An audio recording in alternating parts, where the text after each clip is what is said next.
Hi, I'm going to talk you guys through how I painted this, what color I used, and the method by which I came up with this. There's a certain range of color that I knew I would be using. That's alizarin crimson, and burnt sienna for my red orange. And raw umber is probably one of the most important ones. It's a very low intensity yellow. You could call it a brown, but there's no such thing as brown really.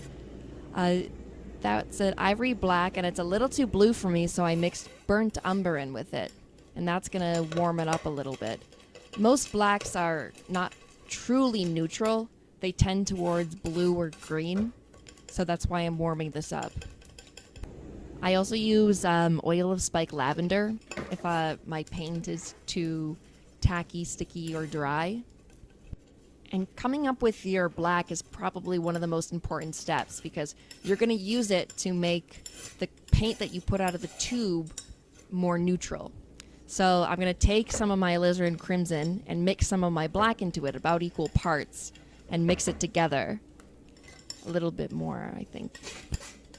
So instead of getting that extremely intense red-violet color that you get right out of the tube, you're going to get a much softer red violet, almost like a rose petal color. And so I'll add white so you can see what color it is.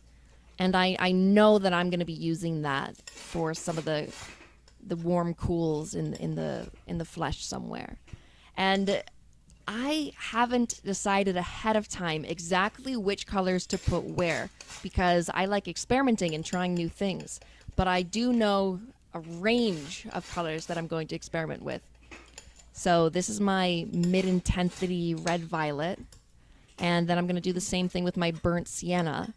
That's going to be the red orange. So I mix about equal parts of paint out of the tube with my black, and I add the white so I can see the color. And that's going to be a low intensity. People would call it brown, but technically it's a red orange. Like some browns are more red, some browns are more yellow. You know, but I don't use the term brown because of my teacher Myron Barnstone. He got rid of it out of my vocabulary, and that's probably a little bit too neutral for a significant number of flesh tones. So I'm gonna bring it up, and that's just a mix of the burnt sienna with the alizarin crimson, and that's gonna be my midway color. And I added burnt sienna to that brown color that was a little bit too neutral for me. And I mixed alizarin crimson straight with burnt sienna, and these are what the colors are looking like now. Very creamy, very very nice. And this is my raw umber, and it's one of the most important colors. And it tends towards yellow. It's very low intensity, but I'm going to bring it down even further by adding the black to it. So this can be used for a lot of different things. I'm going to add white to it. And this is a very, very, it looks cool when you put it next to a high intensity orange. So the colors that I have, this is going to look blue or green next to. So this is what my palette looks like so far. And these are the colors that I'm going to play with, and I'm going to mix and match as I go. Oh, there's one more color, yellow ochre. And so I just took straight up yellow ochre, and I'm going to mix it with my burnt sienna mix. And normally you would clean your palette knife with a piece of toilet paper, but I'm going to be mixing everything together, so I'm perfectly fine as it is, letting things blend. And so that's a higher intensity yellow, and I need to bring it down, so I'm adding some raw umber to it. And I think that I added a bit too much of the raw umber, so it's a little bit too dark. And then right there I add some white, and you can see the color of it. It looks like a very low intensity brown. So I'm going to take half of it and leave it there for when I want a really warm neutral. And then I'm going to bring the other up in intensity. And I think right there is when I decided that they're way too close together, and I'll just keep that as a low intensity color to play with. but I still want to bring that down. I still want to have a mid-intensity yellow that I can use.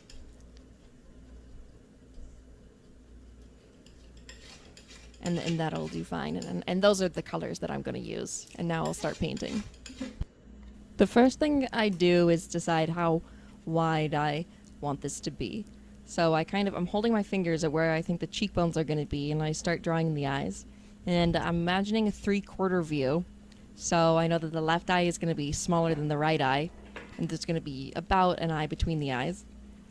And I'm just rehearsing in the air the kind of where I think the forms are. And now I start blocking in the shadow.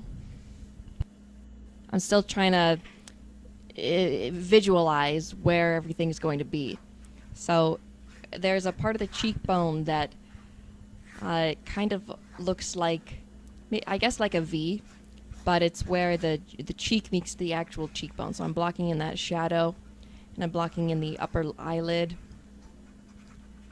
And this is just burnt sienna mixed with alizarin crimson. So it's kind of like I guess a reddish color, red-orange. And that's the brow bone with the eyebrow.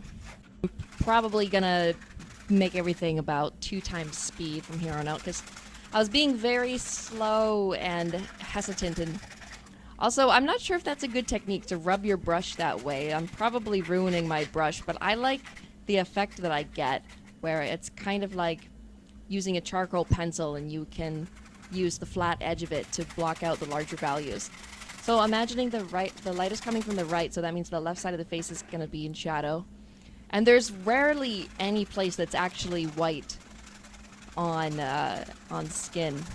So it wouldn't hurt just to do a wash of like a burnt sienna over everything. But I'm still just trying to get the general shape of everything. And that's the orbicularis oris muscle, and it's kind of where the bottom of the eyeball, and that's the temple, which still you have to picture that the eyeball is underneath it and you're making it like a cylinder. And so if the light is coming from the right, it's going to cast a shadow of the nose, so that side is going to be a little bit in shadow. And notice what I did there. I drew from the corner of the eye to the top of the eyebrow.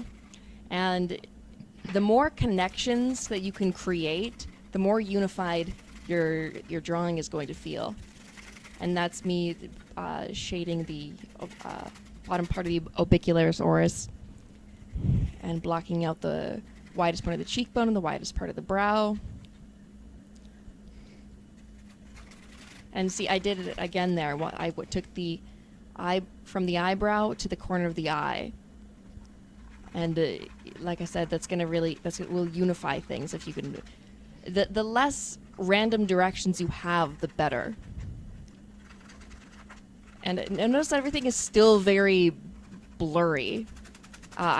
This is because if I knew exactly what I wanted to paint ahead of time, you could probably just put the paint where it needed to go. Like if I redid this drawing, this painting, I would do it a lot better the second time. But I'm trying to figure out where things go. Like notice there's not a drawing underneath. I'm sort of trying to find the forms as I go.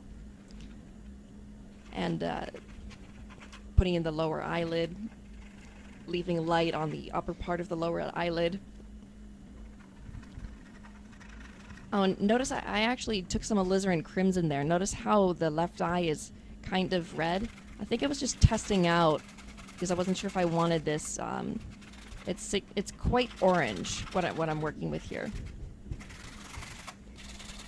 And I decided that I'm going to put the hair, so I kind of am loosely blocking out the proportions of that. And notice again, I draw the hair into the corner of the eye. So if I put a mark down, and look, I'm echoing, see how I echoed that parallel in the shadow in the eye? And right there, I was putting in the diagonal of the entire rectangle. And I was echoing it in the cheekbone.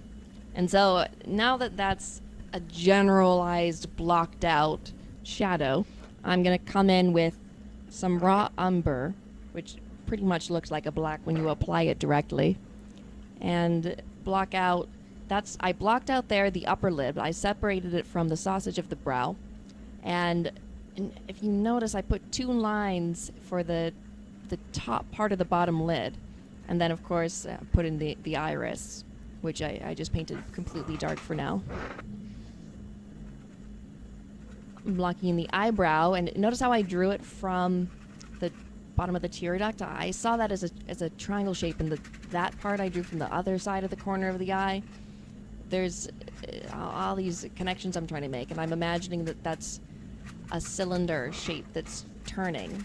So I'm trying to echo that curve in the eyebrow. And notice how blurry that eyebrow is. I'm not really... The only sharp line so far is where I believe the top of the eyelid is, and everything I'm going to base off of that. That's the one thing I've decided is that's exactly where it's going to be. And now I need to figure out where things are going to be around it. So now I'm darkening some of the shadows, and this is where I turn the underpainting kind of where it looks brown, because I put raw umber over the shadows. And I did this because it just didn't seem like it was going to be dark enough for me. It didn't seem like it was going to be look enough like shadow. So I was just building things up slowly and making decisions as I went. And I was testing that right there was a cool, like a reddish color, but it was too neutral, so it looked like a gray. So I warmed it up. That's a bit of burnt sienna with a little bit of neutral in it, because I thought that I was going a little bit to the yellow side. And I'm experimenting there with how much of the canvas to let show through. So I just wipe it off there. Because when you have a little bit of the canvas showing through and you have those white dots, sometimes it can add a glowing effect. And I'm starting to kind of to finalize some of the lines on the eyebrow. And I don't like painting individual eyelashes. Maybe 1 or 2 here or there. And I think, notice yet again, I'm radiating lines from the corner of the eye. But I'm trying to see the mass of it. I'm trying to make something that looks like a unified whole, more so than focus on the 50 hairs that make up the eyebrow. I'm trying to see the 1, 2, or 3 shapes that kind of represent an eyebrow. And I added a little bit of my ivory black to darken up the iris. And now I'm distinguishing the tear duct from the eyeball. And now I'm going to move on over to the other side. But it's important to note that I have a generalized blocked out eye already. I don't think it's a good idea unless, like I said, you already know what you want to paint ahead of time and you've possibly even done it before. I don't think it's a good idea to finish one thing completely and move out from there. I try to work on things at the same level and bring them up slowly together. So I'm still getting just the top plane of that bottom lid, the bottom plane of the lid, checking the orbicularis orises are on the same level as each other. And now I'm putting in the hairlines. Yet again, I drew it from the corner of the eye. I actually, that's one of my favorite shapes that I put into this whole thing. It looks like a bird that's headbanging or something like that. I love that shape of the hair. And I'm darkening up the iris again. And everything's back and forth like this. Like I'll put something down, I step back and look and see how I like it. I say, do both sides look cohesive together? Does something stand out to me? I put a couple eyelashes in there. And I'm pretty sure that I'm ready for the flesh tones at this point.